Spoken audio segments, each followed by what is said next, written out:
Wack with a great interview, man. Good job, man. It was great. Yeah, I got you.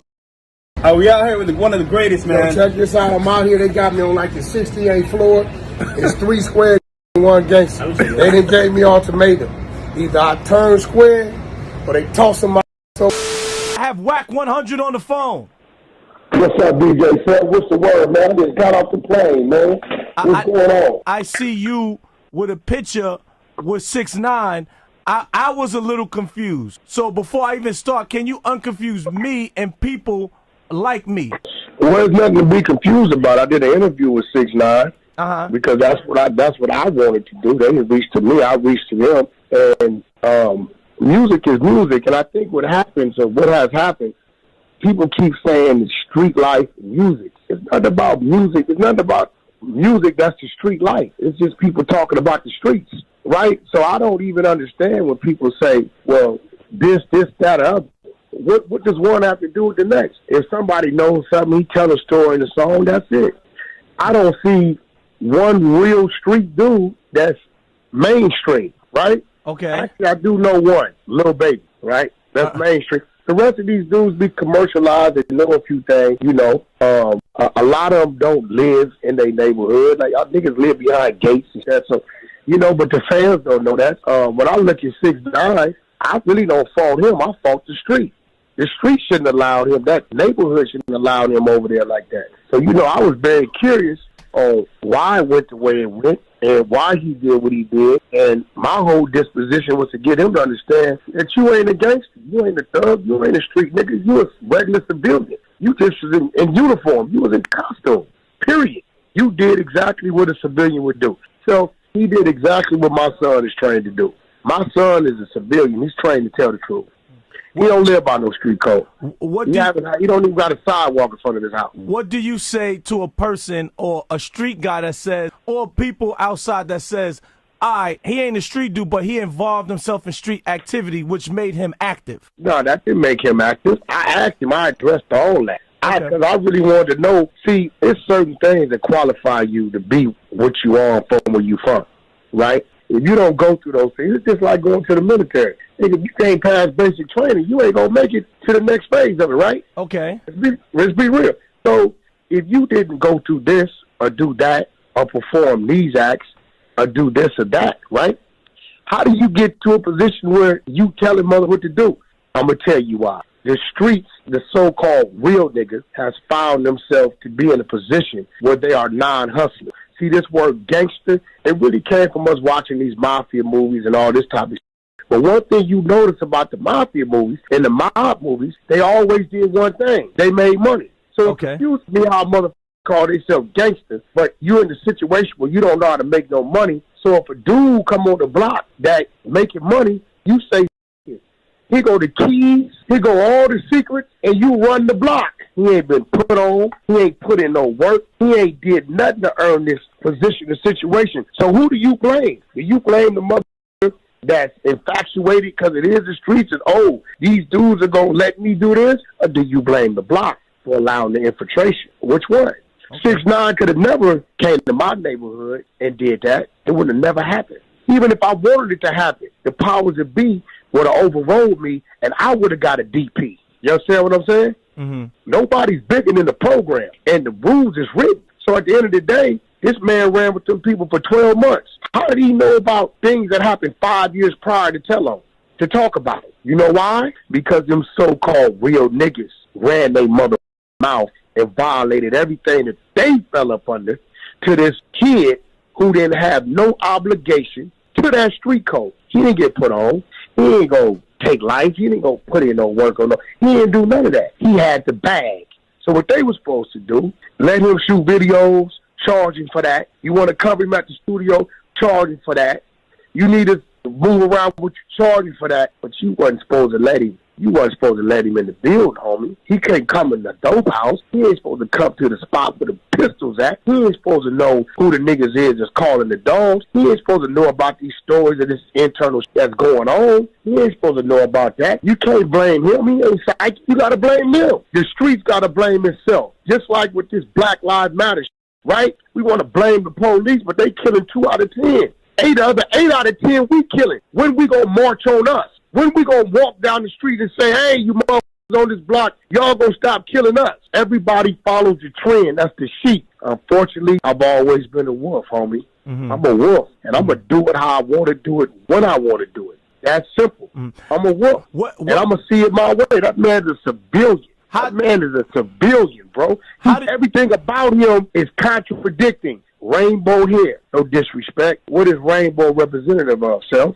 The gay community, right? Yes. Red bandana, what's that a representative of, Self? The Bloods, right? Bloods, When the do those two mix? This is a gimmick. This is a gimmick. When he takes the costume off, he's Little Danny. Ain't no costume with Wack. I'm what I am. What do you say to a person that, all right, this guy told on Bloods and you are a Blood? So wouldn't you even feel a way it's like, all right, this guy told on people that's bro, down with me? Listen, let me explain something to you. I'm from East Side Pacoima Paul Bloods, right? Okay. When a nigga from Pacoima Paul Bloods violates and does something, it's on Pacoima Paul to deal with that, right? Okay. If that individual comes back to my neighborhood and walks around my city, and guess what? Don't nobody touch him, I'm not looking at my homies from Compton to do something to him, right? So I go say that to say this. This kid is moving around with no security. All this jewelry, I seen it. Okay. Going to clubs. When he came home, niggas posted his address, where he was at, right? Ain't nobody did nothing about it. Right? The obligation for that to be handled is in the hands of those that have been dealt that blow. They need to handle their business. This ain't a worldly thing. Handle your business. And the minute you start handling your business, maybe everybody else may say, okay, then that's what it is. Then the boxing might happen. But until then, you'll be a goddamn fool to do a job that ain't your job. I ain't listening. Who feeling it? He told on a bunch of dudes from non-trade gangsters. That dude, non-trades is everywhere, bro. They ain't restricted. That dude ain't hiding, bro. I watched it. Nigga came to me from a club and left me and went to a day party.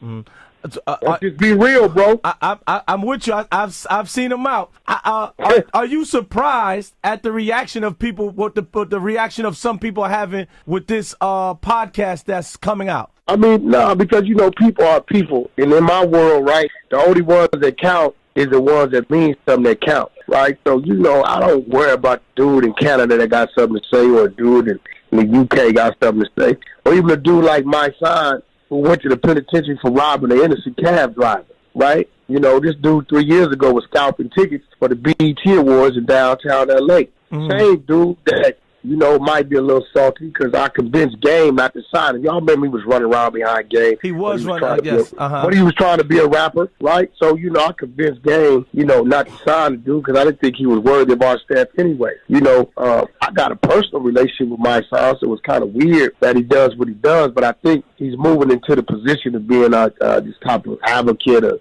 something like that. When the Black Lives thing kicked off, I seen him step out there. You know, that's cool. That's what you want to do. I commend you for it, but who you are and what you stand for, it don't count in my world. I'm seeing he said I got paid. Hey, bro, I didn't get paid. I did the interview for free. Wack don't need no money, my son. You need the money, Wack. You the one that's still trying to rap and do shit and charging the kids, the school's $2,500 to go speak to the kids. I go to the juvenile halls for free. I speak to the kids for free. I don't. That's your hustle. So I understand why he might need my name because there's no real relevance to his name. So I get it. So when people think and their opinion don't matter because their way of thinking and their frame of mind is theirs, that would make me like them. That would make me a follower, a sheep. And I'm a wolf. And unfortunately, bro, you know, we make our own rules and we set our own pace. My table knew I was doing the interview. Everybody knew I was doing the interview. I told academics on Instagram to set the interview up. Did I not? I told her. I didn't hide it. I went over there with my wife and kids. That's who went with me to the interview. Set little Danny down, and my whole thing, my approach was not a rat approach because I don't see him as that. Watch this. Mother Vlad TV filed some on Rick Ross when they whooped his ass. Had that man in court. Rick Ross had paid his man like $400,000. You remember that? I do remember that. It was Rick Ross against Vlad, yes. Who was Vlad's right-hand man every day after the fact? My son was Vlad's man every mother day after the fact. Now watch this. I see Vlad as a civilian. So he did what he was supposed to do. I'm a strong believer in civilians are not obligated to street code. I see Vlad the same way I see little Danny. Danny's just in the costume pretending. He ain't that. He wasn't put on. He wasn't initiated. Nigga had a bag and niggas on the block that was broke allowed this kid to run around and do what the he wanted to do. That's just like me throwing the keys of my Ferrari, one of my Rolls Royces, to a 12-year-old. You think he ain't gonna get in that mother and drive it? Mm-hmm.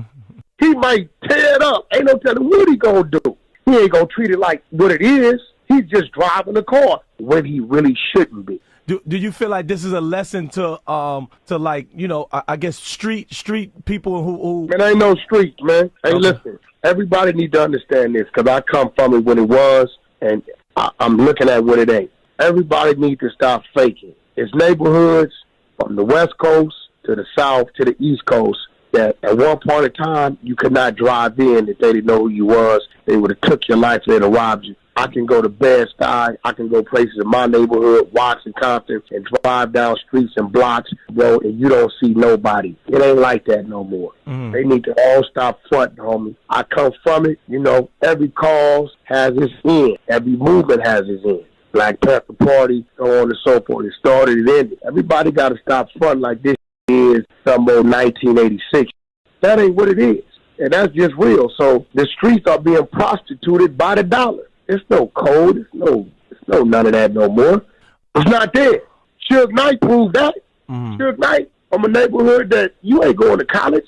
You ain't going to this, that, being from over there. Nigga, you going to jail somewhere in your life. He got a bag. Mob James speaks on it all the time, right? He got a bag, and because of the money, they moved how he told them to move. Not because of who he was, and he's an authority figure, and his history and his rank, and he didn't put in no work. And this shit been watered down.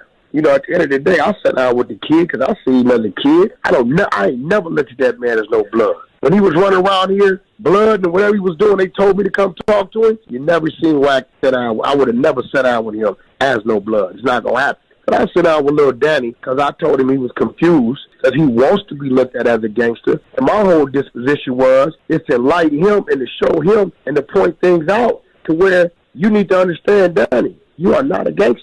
It's not what you are. After doing the interview, did your perception change about him? No, I think his perception of him changed about him. Okay. You got to remember, he's used to getting people in there and he get them into a screaming match. It's a 3-hour interview, bro. It's some went on.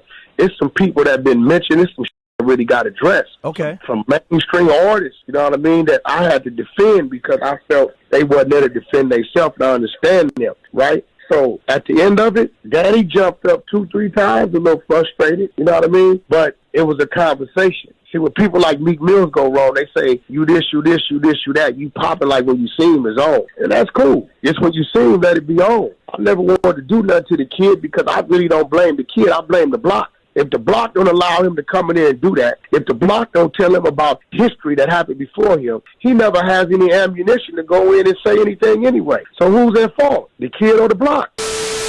No, you wanted some views, my nigga. You wanted some clout. You wanted to be able to say that you wanted to do some shit that's just for anything for clickbait. You part of this era where any niggas do anything for clickbait. So that was your whole goal. Your whole goal was you needed clickbait. You wanted to be relevant. You wanted to be able to say you did something different. You wanted to try to justify being a so what you did was you decided this is gonna give me some shock value. People will want to pay attention. I get a lot of views with this, and that's what you did. Because that's who you are. You did that. That's what you did because that's who you are. That's who you've always been. You know what I'm saying? You do it.